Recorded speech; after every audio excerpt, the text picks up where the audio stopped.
First at 5 o'clock, some voters will head to the polls tomorrow to pick who they want to fill an empty seat on the Tulsa Public School Board.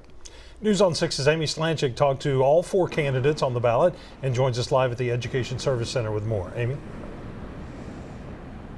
Craig and Lori, if one of the candidates does not receive a majority of the vote tomorrow, then the top 2 candidates will move on to the general election in April.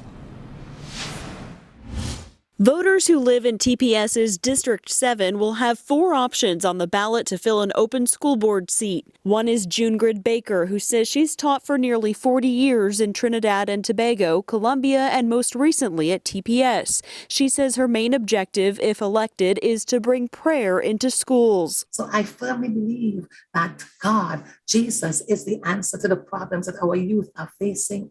There is so much immorality existing in our schools. Ellen Fuller is a retired registered nurse. Fuller says she feels strongly about getting involved in her grandkids' education and wants to support students and teachers. Seeing where the money's going, how it's being spent is one way. I think recruiting more volunteers in the classroom. Tim Harris is another option. He says his focus would be on early childhood reading levels. Harris has no personal connection to TPS, but says his 16 years serving as Tulsa County District Attorney sets him apart. Out of all the candidates, I probably have had more contact with children and looking at their success than any other candidate.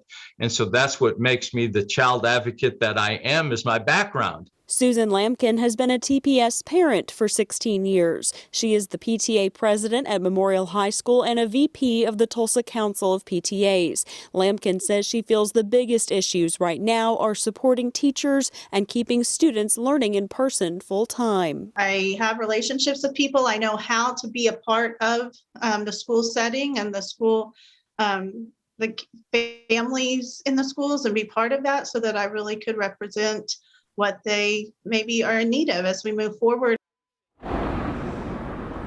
Broken Arrow and Union Public Schools also have board member seats up for grabs that voters can decide on tomorrow. Live in Tulsa, Amy Slanchik, Oklahoma Zone, News on 6.